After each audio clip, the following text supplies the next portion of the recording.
Bom, abra suas Bíblias em 1 Timóteo, capítulo de número 6, verso de número 1. Nós já estamos caminhando para o final de Timóteo,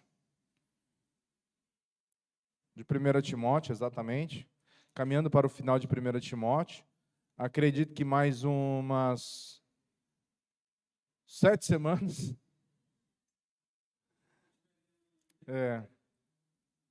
Mas vai dar tudo certo. Bom, vamos lá.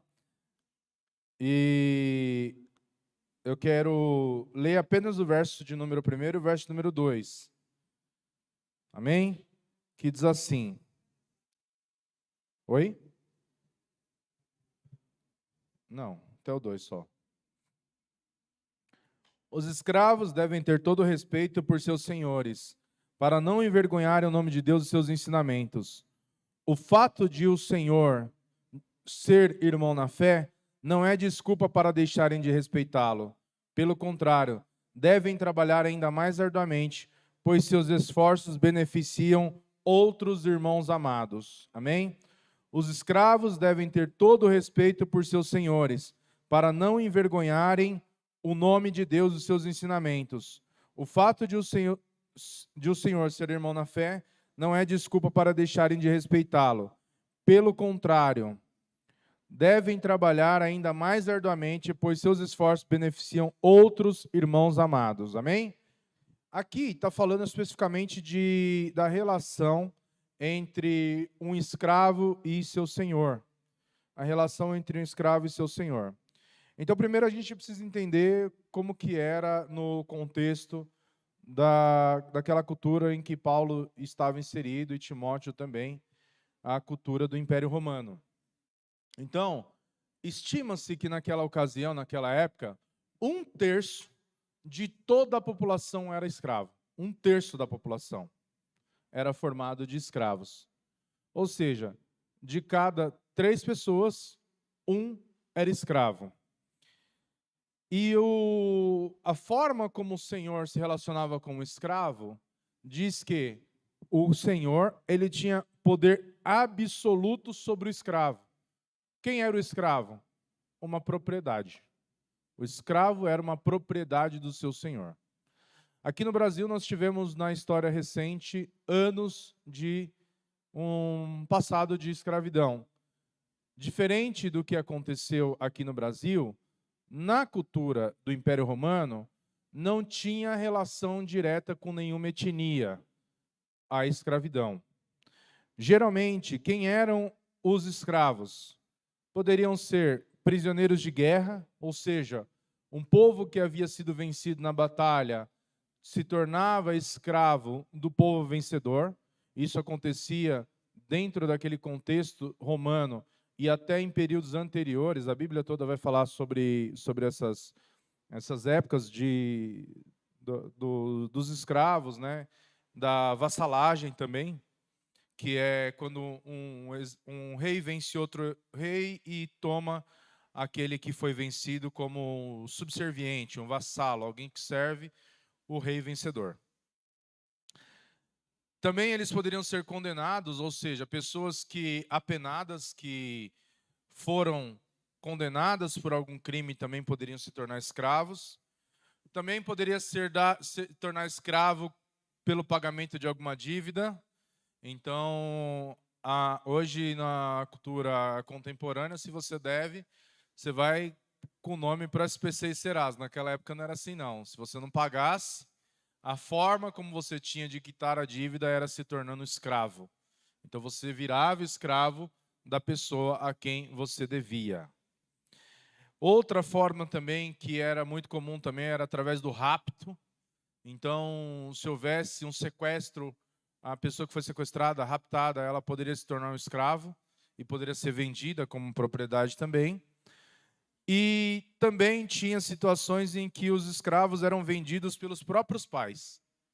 Os pais vendiam os filhos para servirem como escravo, às vezes para poder pagar uma dívida ou por uma questão de recursos, tudo. E também tinha uma última condição, é que muitos nasciam escravos. Muitos nasciam escravos. Ok? Então, a escravidão, naquela época, era algo que estava intrínseco na cultura, e não só na cultura, na sociedade de uma forma econômica. Se você tirasse a escravidão, você quebrava toda a economia mundial, porque a escravidão era o meio pelo qual a economia muitas vezes girava. Era a força de trabalho, era a escravidão. Só que os escravos não estavam resumidamente ligados somente a bárbaros e mordomos, pessoas que serviam em classes mais baixas. O escravo, ele podia também ter um alto grau de cultura e de conhecimento. Então, por exemplo, o médico da família também podia ser um escravo. Até mesmo alguém que tivesse um alto grau de cultura poderia ser um escravo também. E algumas pessoas acreditam que Lucas, que era médico, que era um auxiliar de Paulo, foi quem escreveu Atos dos Apóstolos e o Evangelho de Lucas, que, sendo médico, também servia na condição de escravo. Então, não era uma coisa que estava relacionada a uma etnia, a um grupo ou qualquer outra situação, mas a escravatura fazia parte da sociedade no contexto geral. E aí, um ponto importante é que a lei romana ela não proibia tratar mal os escravos. Podiam ser condenados a trabalhos forçados, ser presos, ser açoitados. Então, a forma como você tratava o seu escravo, uma vez que ele é uma propriedade, pouco importava para o Império Romano. O Império Romano não estava preocupado, não tinha direitos humanos, não tinha ninguém para falar para você que o escravo não podia ser açoitado. Muitas vezes os escravos eram até crucificados, dependendo do que eles faziam. Se ele não servisse para o seu senhor, ele era vendido, ele podia ser açoitado, mutilado, crucificado. O escravo era uma propriedade. É a mesma coisa se eu tiver um carro, se eu quiser vender o carro, eu vendo. Se eu quiser detonar o carro, eu detono. Se eu quiser fazer rally com o meu carro, eu faço. Se eu quiser bater meu carro, eu bato. O escravo era uma propriedade, dessa forma. E muitas vezes eles eram tratados como animais também. Mas não hoje, que a gente tem uma cultura de que o animal é pet. Tem gente que cria boi dentro de casa. Esses dias eu estava vendo um videozinho do boi, mostrei para a Nicole. A Nicole agora quer um boizinho desse tamanho assim, ó, para ter em casa. A Nicole é mãe de pet. Então, quando a gente fala da forma como as pessoas tratavam os escravos como animais, não é igual hoje, que tem até festa de aniversário para o pet. Não tinha festa de aniversário pro escravo, não tinha escravo dormindo na cama junto com seu senhor, não tinha. Era completamente diferente. Então, a forma como a gente pensa nesse tratamento é da pior forma possível. E muitas vezes eles podiam até ser marcados na fronte, em caso de escravos que fossem ladrões ou fossem fugitivos, eles podiam ter uma marca na testa indicando que eles eram propriedade de alguém, se o escravo fosse fugitivo, ou se o escravo tivesse roubado o seu senhor, então ele podia ser marcado na testa também. E aí, qual que era o freio à justiça e à crueldade? O que impedia que as pessoas fizessem aquilo? Só tinha uma coisa que podia impedir as pessoas de fazer aquilo, que era a opinião pública. Então, a forma como as pessoas de fora viam a relação entre o seu senhor e o escravo era um freio para que aqueles maltratos, né, aquela crueldade, ela não acontecesse de uma forma desenfreada. Então, os romanos tratavam os escravos com uma justiça notável. E muitos até se tornavam amigos dos escravos. E nesse contexto, a alforria também não era algo incomum. O escravo podia comprar a própria liberdade. Mas uma vez que ele era escravo, ele também não tinha renda. Então era muito difícil um escravo comprar sua liberdade. Ele conseguia comprar sua liberdade em casos muito específicos. Se ele juntasse dinheiro, dada a liberalidade do seu dono, ou seja, o dono favorecia ele, dava alguma coisa para ele, mesmo que ele não tivesse obrigação de fazer, ele fizesse. Aquele escravo juntava até que ele tivesse condições de comprar a sua liberdade. E a compra da liberdade é assim: o escravo ele tem um preço, uma vez que ele consegue pagar aquele preço, ele é livre. E se ele conseguisse juntar uma soma de dinheiro para isso, ele conseguiria comprar a liberdade. Mas ele também não tinha renda, então não era algo comum. Outra forma também dele ser livre era, era fazendo algum serviço extraordinário. Por exemplo, um escravo poderia salvar a vida do seu senhor numa batalha, numa guerra ou alguma coisa assim, e o seu senhor, então, em troca daquele benefício, daquele favor, ele podia conceder a liberdade. E essa liberdade ela era feita numa cerimônia mediante... os escravos era dada uma cerimônia celebrada no dia da antecipação, e esse escravo recebia então a liberdade a quem ele se sentia devedor eternamente, a pessoa que havia dado a liberdade a ele. Ok? Então, muitas vezes, esses escravos também eram libertados de acordo com o tratamento que eles tinham com o seu senhor. Até aqui, a gente está falando do contexto da cultura da época da escravatura. Onde que começam os problemas? O problema começa quando o cristianismo chega na vida daquelas pessoas, tanto dos seus senhores quanto dos escravos. Jesus ele se manifestou e ali estabeleceu-se uma igreja. Quando se estabeleceu a igreja, diz que não havia mais servo, nem judeu, nem grego, nem homem, nem mulher, todos eram iguais diante de Deus.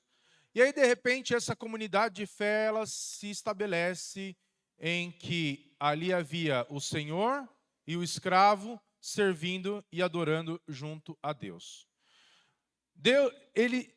O apóstolo Paulo, ele tem uma ideia do que era a forma de lidar com a situação tão brilhante, tão notável, que ele não incita aqueles que eram escravos a se rebelarem e também não dá uma carta de anuência para que aquelas injustiças continuassem acontecendo a contrapartida de escravidão e sofrimento alheio. Então, o que ele vai fazer? Ele vai trabalhar esse contexto, não de fora para dentro, mas de dentro para fora. E ele vai dizer assim, aí tem alguns textos que Paulo vai falar a respeito dessa circunstância, dessa situação. Efésios capítulo 6, versículo 5 a 9, ele vai dizer assim: quanto a vós outros servos, obedecei a vosso Senhor segundo a carne, com temor e tremor, na sinceridade do vosso coração, como a Cristo, não servindo à vista, como para agradar a homens, mas como servos de Cristo, fazendo de coração a vontade de Deus, servindo de boa vontade, como ao Senhor e não como a homens. Ou seja, ele está dizendo para o escravo: sirva o seu Senhor como se você estivesse servindo a Deus, como se você estivesse servindo a Cristo, certos de que cada um, se fizer alguma coisa boa, receberá isso outra vez do Senhor, quer seja servo, quer livre. E vós, senhores, de igual modo, procedei para com eles, deixando as ameaças, sabendo que o Senhor, tanto deles como vosso, está nos céus, e que para com ele não há acepção de pessoas. Ou seja, ele está dizendo para o escravo: sirva ao seu Senhor, não como quem serve a homens, mas como quem serve o próprio Cristo.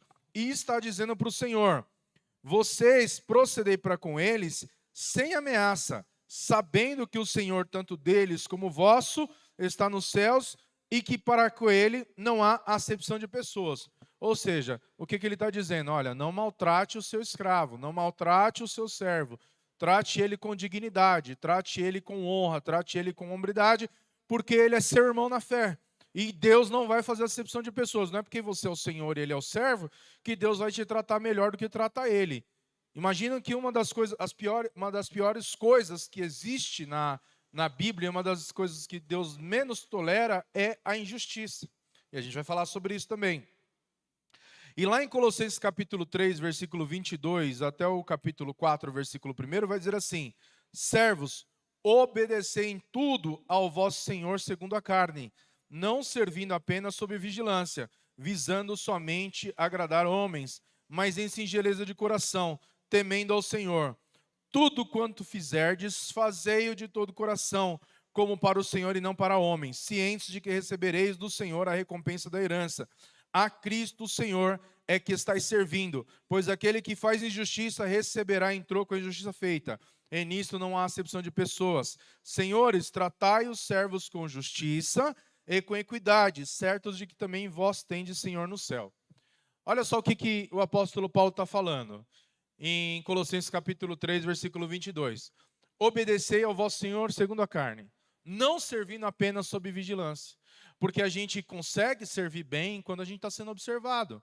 A gente consegue fazer as coisas bem quando tem alguém olhando. A gente consegue ser um bom funcionário quando a gente está sob vigilância. E quando não tem ninguém olhando?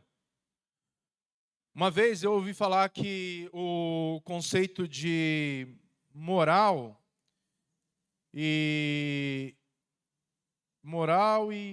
agora eu não vou lembrar qual outro termo, mas é mais ou menos assim. Uma é aquilo que você é quando as pessoas estão olhando. E outra coisa, ética e moral. A ética é o que você é quando as pessoas estão olhando. E a moral é o que você é quando ninguém está olhando. Eu vou citar um exemplo para vocês. 2 exemplos especificamente. Eu trabalho na loja com produtos que são importados. A gente utiliza lá uma linha de produtos que é inglesa, que é um produto muito caro mesmo, muito caro.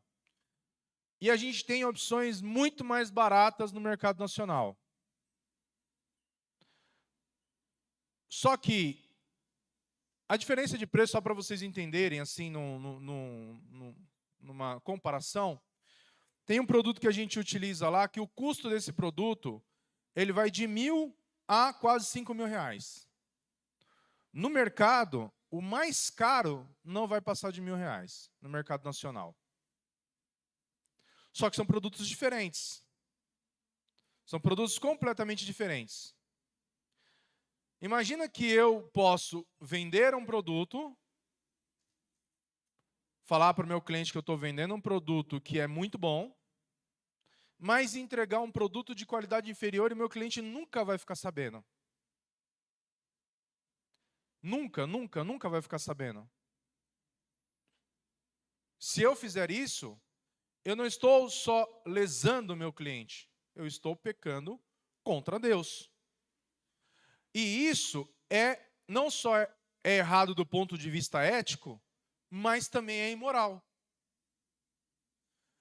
E se eu faço isso, e os meus funcionários, as pessoas que trabalham comigo me veem fazendo isso, eles vão saber que eu não sou uma pessoa confiável, eu não sou uma pessoa moral e ético.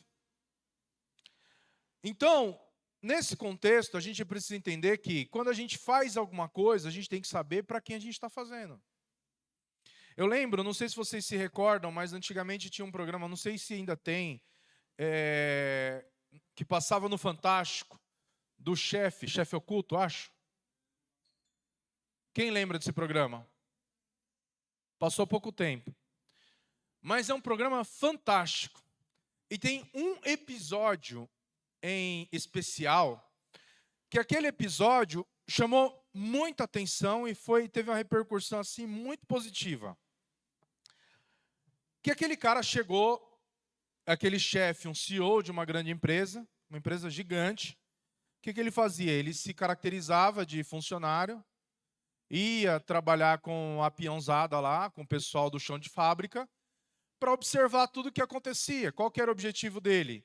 O objetivo dele era entender, se colocar no lugar do funcionário, entender os processos, o que podia ser melhorado, como as pessoas trabalhavam na ponta da operação. Ou seja, ele está no topo da cadeia. Como que a operação funciona lá embaixo, lá no chão da fábrica. Então ele vai se caracteriza e ele vai fazer esse trabalho. E ele passa por vários setores.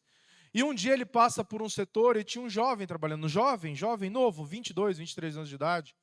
E aquele rapaz feliz, ele começa a trabalhar tão bem,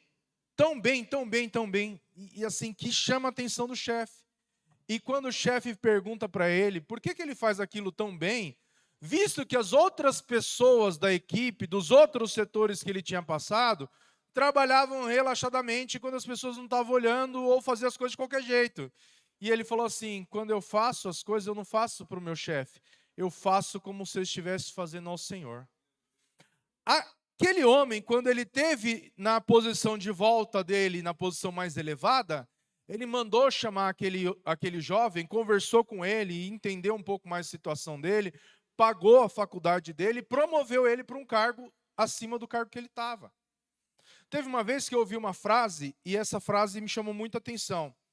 A gente vive numa cultura em que as pessoas acham que para que alguém ganhe, necessariamente outra pessoa tem que perder.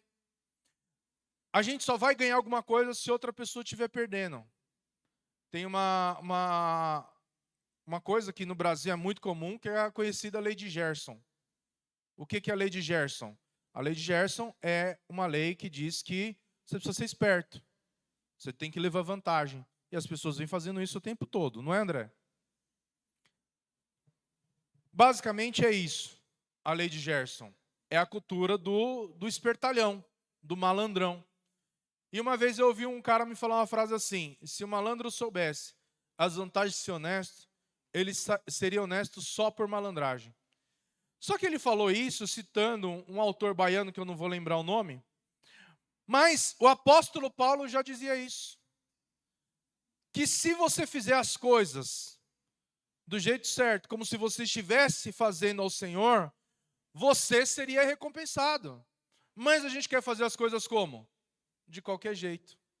Como se a gente estivesse fazendo para alguém carnal e não ao Senhor.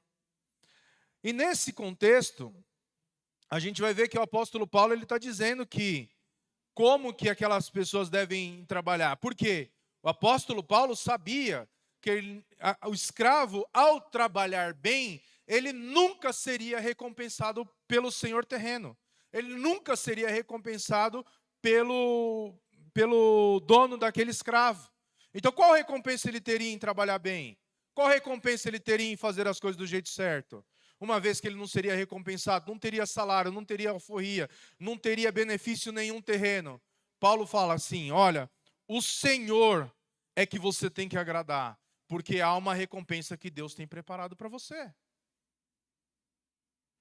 Às vezes as pessoas, quando a gente olha, por exemplo, situações em que é muito difícil hoje você poder contratar uma pessoa, porque as pessoas elas estão tão acostumadas com esse mau serviço, essa mão de obra ruim, que as pessoas fazem as coisas de qualquer jeito, as pessoas aceitam o de qualquer jeito, aceitam menos, aceitam aquele trabalho medíocre que as pessoas estão prestando, que elas não querem fazer as coisas com excelência. E também não colhem nada daquilo que elas estão fazendo, mas reclamam do patrão, reclamam do empregador, reclamam do seu senhor. Só que a Bíblia vai falar que tudo quanto o homem semear, certamente esse homem colherá. Tudo quanto o homem semear.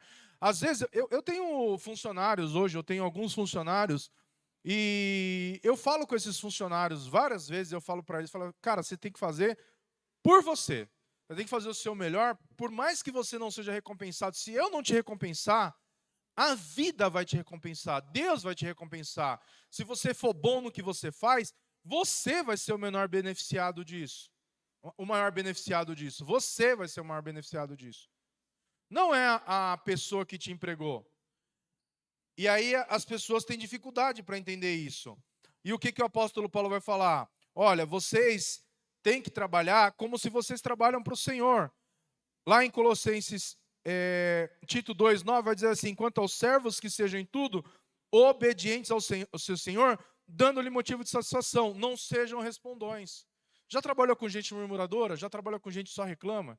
Já trabalhou com gente que nada está bom para ela? É horrível você trabalhar com gente assim. Horrível você trabalhar com gente que tudo que ela faz reclamando. Tudo está ruim para ela. Tudo é motivo de reclamação. Parece que nada está bom para ela. Nada. A Bíblia vai falar sobre dois tipos de pessoas. Aquele que agrada a todo mundo, que fala que vai fazer e não faz. E aquele que, muitas vezes até contrariado, ele vai lá e faz. Que é o filho, que o pai manda ele fazer uma coisa, ele fala assim para o pai, claro, pai, que eu faço. Deixa comigo que eu vou fazer. Mas no final aquele filho não faz. O outro torce o nariz e fala assim, eu vou falar para vocês assim, a Nicole, todo dia ela pede para mim fazer uma coisa que eu odeio fazer. Levar cachorro para passear. Cachorro mija no quintal e lava o quintal. Para que eu preciso levar o cachorro para passear? Na casa daquele tamanho, me fala. O cachorro não mija se não for fora de casa, no portão. Deixa ele entupido aí para você ver se ele não vai dar um jeito de se aliviar. Mas tem que levar o cachorro para fazer xixi. Quando ela fala, minha cabeça já ferve. Eu falo, Nicole, não vou levar, não adianta. Aí eu penso naquilo que o meu professor Lúcio fala. Né? Panelinha de barro. Né? Tem que esquentar. Aí eu vou lá contrariado. Falo, quero ir. Pego o cachorrinho e vou lá passear com o cachorrinho na rua. Pá. Cara de feliz e volto. Levou o cachorro? Falei, levei. Levou o cachorro? Levei. Por quê? É importante para ela. Então eu tenho que fazer mesmo contrariado. Por mais que eu acho que aquilo não é uma coisa que é importante. Para ela é importante, então eu faço. Então, o que o apóstolo Paulo vai falar sobre essa situação?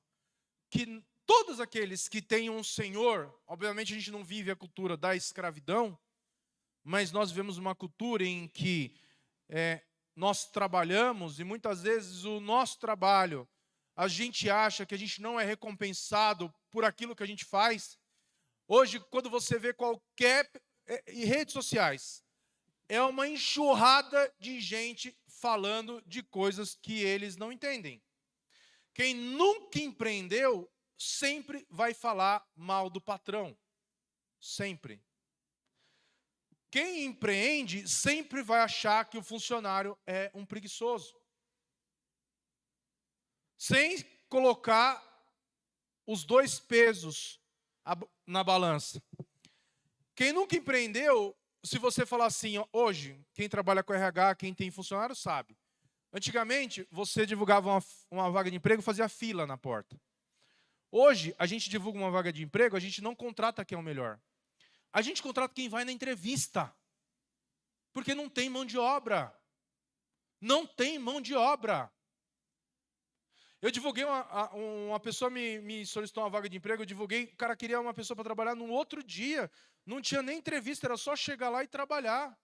Se a pessoa vai, chega no dia seguinte e trabalha e ela faz o bom trabalho, ela vai ficar lá.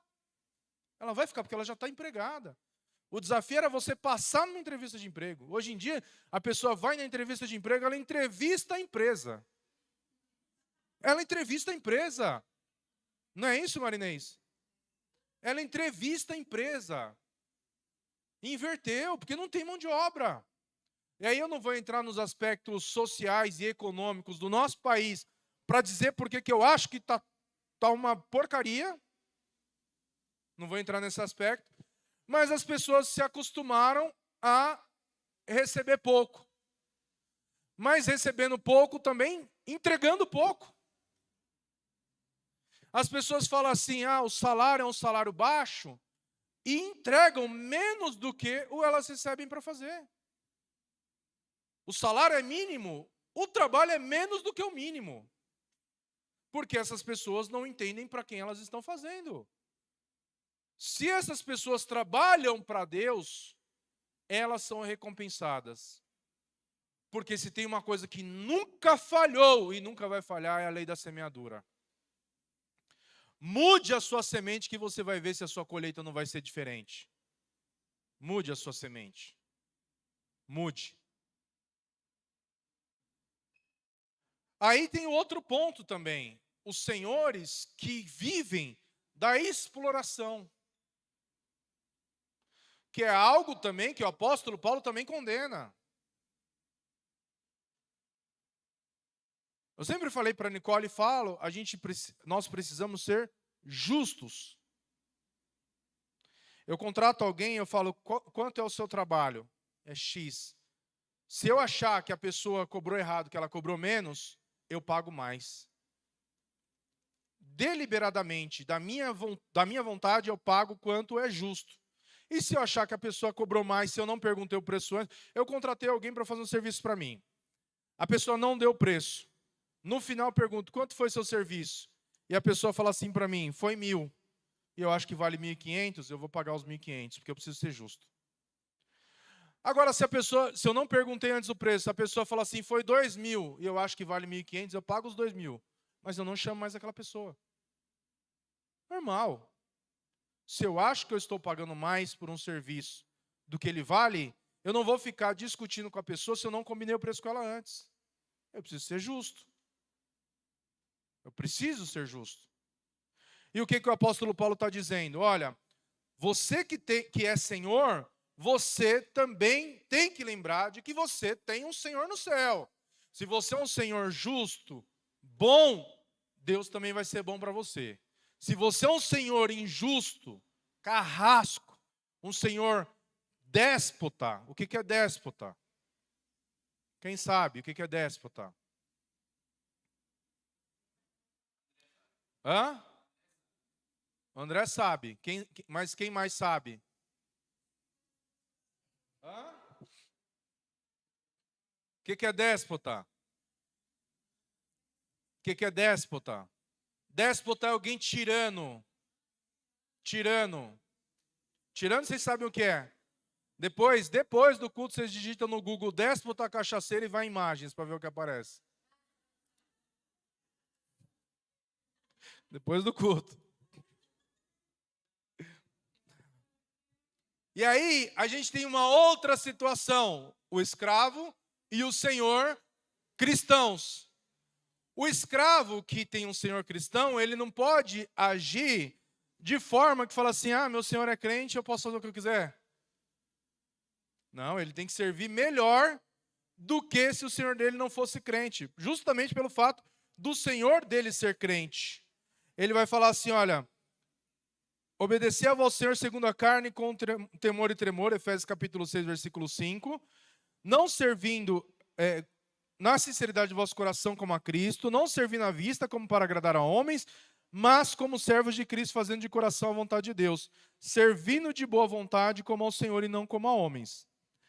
Certos de que cada um, se fizer alguma coisa boa, receberá isso outra vez do Senhor. Que Senhor?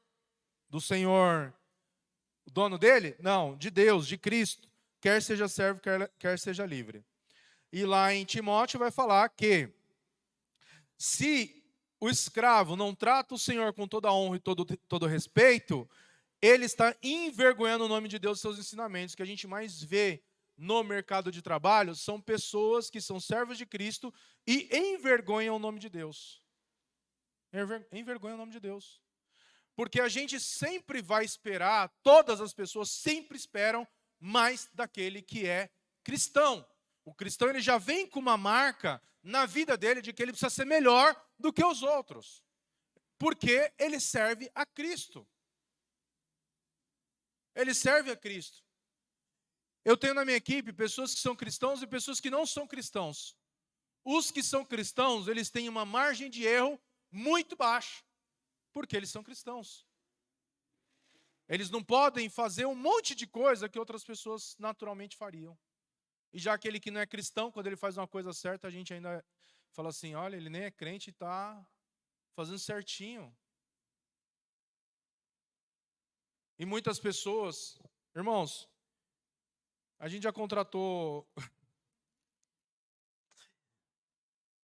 A gente contrata pessoas que a gente sabe ali que são irmãos na fé, a gente contrata.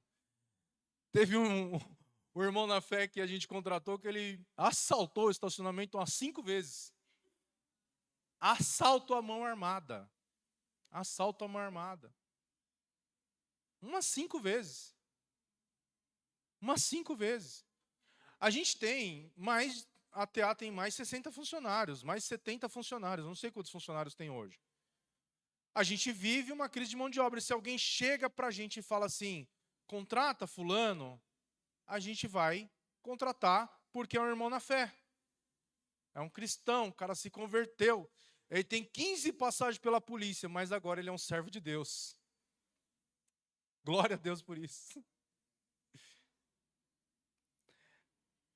E também tem a outra via, que é o Senhor, ele não pode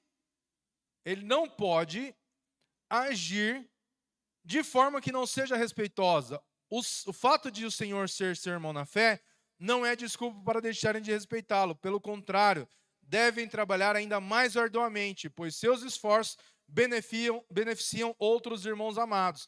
Aí lá em Colossenses, capítulo 4, versículo 1, ele vai dizer assim, olha, tratai os servos com justiça e com equidade, certos de que também vós tendes um ser no céu. Ou seja, Deus trata com o servo, trata. Deus trata com aquele que é o dono dos servos, que é o patrão, trata também.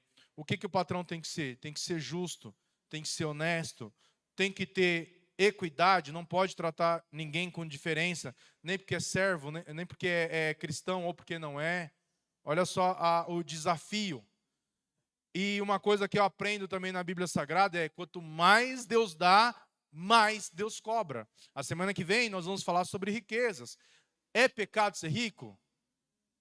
Não, mas o pecado traz tanta responsabilidade, tanto peso para a pessoa que ela tem recurso, tem uma posição financeira melhor. E eu sempre falo para as pessoas que trabalham comigo, o que acontece? Eu sou uma pessoa assim que eu sou muito tranquilo de trabalhar. Eu não fico gritando com um funcionário, eu não fico xingando o funcionário, eu não fico dando esporro na frente de todo mundo, porque isso foi uma coisa que Deus me ensinou e eu tenho aprendido até hoje. Às vezes é difícil? É difícil. Você vê uma coisa errada e saber que você tem que manter ali o equilíbrio e não sair gritando com os outros na frente de todo mundo. O Wagner não está aqui hoje, mas teve um dia que eu falei mais ríspido com o Wagner. O Wagner ficou 2 dias sem falar comigo, chorando e triste, porque eu sou um senhor, eu sou o pastor dele. Como que eu vou tratar ele mal no trabalho, sendo que eu sou pastor na igreja? Então há um peso sobre isso. E aí eu tenho que aprender a lidar com as minhas emoções dentro da igreja, fora da igreja, no trabalho, no trato com as pessoas, dentro da minha casa. E aí eu não vou ficar gritando com as pessoas, não vou ficar tratando as pessoas mal. Só que às vezes as pessoas acabam confundindo isso e agem de qualquer forma. Ah, o Felipe é bonzinho, o Felipe é legal, o Felipe não sei o quê. A ponto de chegar um sábado, o funcionário não ir trabalhar, porque não quis ir trabalhar e simplesmente não acordou cansado, porque tinha feito um extra no dia anterior e não foi trabalhar no sábado de manhã, e a loja cheia. Chamei todo mundo, conversei e falei assim, olha, não confundam a minha bondade com fraqueza.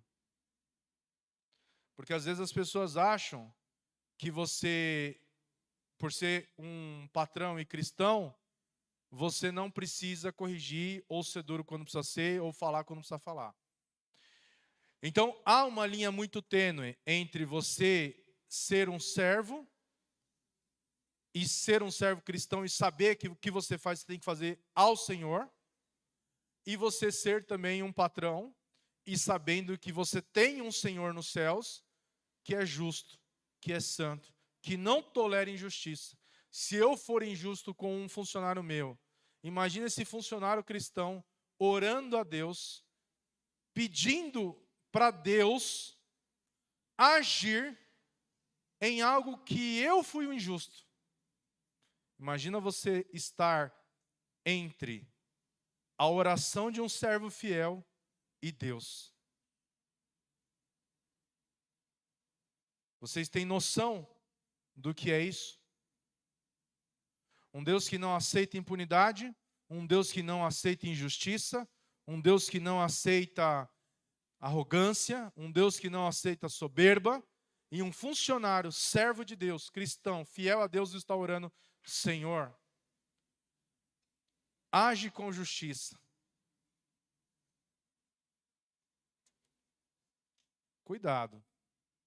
Há um peso e uma responsabilidade muito grande entre aquele que é servo, mas também sobre aquele que é o Senhor, o patrão. Amém?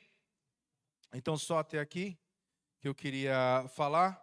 Na próxima semana nós vamos continuar falando sobre os outros assuntos de 1 Timóteo.